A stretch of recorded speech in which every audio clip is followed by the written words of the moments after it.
Hi everyone, this is Savannah, Wellness Coordinator with HealthTeam Advantage. Today we're going to be making a recipe that is themed around St. Patrick's Day. So we're actually making a healthier version of a beef stew so that you can still get your veggies in, some lean meat in, and celebrate the holiday as well. So I'm going to run through the ingredients really quickly, and then we're going to talk about how to make the beef stew. So first we're going to use 1/4 cup of all-purpose flour, 1/4 teaspoon of ground pepper, 1 pound of stewing meat. We're gonna trim this. If it's not already really lean when you buy it, we are gonna trim most of the fat off of here just so you are not having that additional fat content added to it.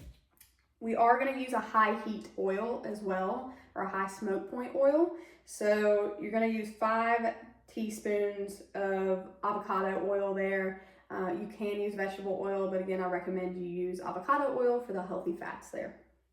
We're going to use 2 tablespoons of red wine vinegar, 4.5 cups of beef broth, which would be one of these containers, and then an additional can here. You can get the low sodium version if you would rather do that.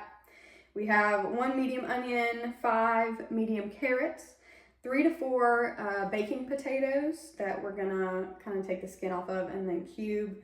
And with the carrots, you're also going to cut those into circular rounds as well. We're gonna have 3 to 4 stalks of celery. Again, we're gonna chop that up. And then you're gonna have 1 to 2 tablespoons of Worcestershire sauce. Really, this is just to taste. So when you're tasting the stew, you can decide if you want more Worcestershire sauce or not. But again, the more you add, the more salt content is gonna be in there. So I would start on the low end around 1 tablespoon and then work your way up if you'd like. You're gonna add 3 ounces of tomato paste, and then you can add salt to taste. Again, if you're working for a lower salt diet, maybe you don't add any salt, but you can certainly add that in. So the first thing we're gonna do is we are gonna combine the flour and the pepper into a bag, and then we're gonna add our meat in there with it, and we're gonna shake that around, get it nice and coated. And we're gonna have a pan, a pretty big pan hopefully. We don't wanna overcrowd the meat. And you're gonna put those pieces of meat in there with the oil, the avocado oil, for about 5 minutes. And you're gonna flip it on each side until it gets brown. I'll show you what that looks like when we go to that next step. Okay, so I am adding my meat to my pan. I just want enough oil in this pan to coat the bottom. Again, if you need more, you can always add more. But we are trying to make this as low fat as possible, so that's our goal here. When I add the meat in this pan, I'm gonna not overcrowd it. So you may need to do a couple batches of this. And again, we're just gonna get it brown on both sides.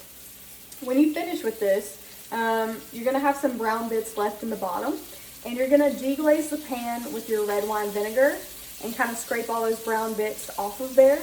And then we're gonna add in our beef stock. I have my meat cooked right here. So at this point, I did cook this on all sides. It took about 5 minutes. I had to do it in a couple of batches. It is okay if some parts of the meat are still pink. You don't want it cooked all the way through really, because you are gonna be adding it back into this pot for a pretty significant amount of time. So now I have deglazed my pot with the red wine vinegar and the beef broth. And I'm going to add my meat back in, and I'm gonna bring this up to a boil, and then I'm gonna turn it down to a simmer and let it cook for 1.5 hours. I have our beef cooking in our beef broth and the roux that we made, and we're gonna cook that covered for 1.5 hours. You may find that because the beef had a little bit of fat left in it, you may need to skim the top of that. You may not, just depending on how much fat was in your beef to begin with. And then in a separate pan, you are going to cook your vegetables. So you're gonna put a little bit of avocado oil in there. Again, just a little bit, enough to cover just a little bit of the bottom and make sure that they're not sticking. And you're gonna put your onions, your carrots, and your celery in there, and you're gonna cook those. And then you're gonna add 3 ounces of your tomato paste. So after you do that, and the beef has been cooking in the broth for 1.5 hours, you can add those vegetables in there. You're gonna cook those for about 10 minutes, and then you can add your potatoes in. This is what the vegetables look like. So again, you're just gonna chop those, not super fine, but just enough to have pieces in there. And again, I have my carrots and celery together in this pot.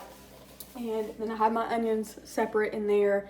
And I have my potatoes here. So that again is just in cubes. And you're gonna cook these for 30 minutes or until they're fork tender, and then they'll be done. At that point, you can add Worcestershire sauce in, again, to taste. It's up to you what that looks like, or if you want to add it in or not. Again, watch your salt content if that's something that you're cognizant about. But yeah, so that is going to be the end of the recipe, and I'll show you what that final product looks like.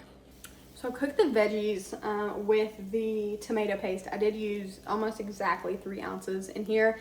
We just want enough tomato paste to coat the vegetables and get the vegetables a little bit softer so that they're not as hard when they're in your beef stew. So again, we're just using enough to coat those, and that took about, I don't know, 5 minutes. And at this point, I am gonna add these into the beef stew. Again, I'm gonna cook that for about 10 minutes, and then I'm gonna add my potatoes in for 30 minutes. I added the potatoes in about 30 minutes ago. So the potatoes are now fork tender, all the veggies are fork tender, and this is done. So again, we just added the veggies after we cooked them with the tomato paste, and then again waited for about 30 minutes for everything to be cooked through. And now the beef stew is ready. Again, this is a great meal that you can add that has a good amount of veggies in it, some lean meat in there. You may want to watch your salt content when you add in the different ingredients, but I think this is a great option to celebrate St. Patrick's Day. Thanks for watching. Tune in again next time.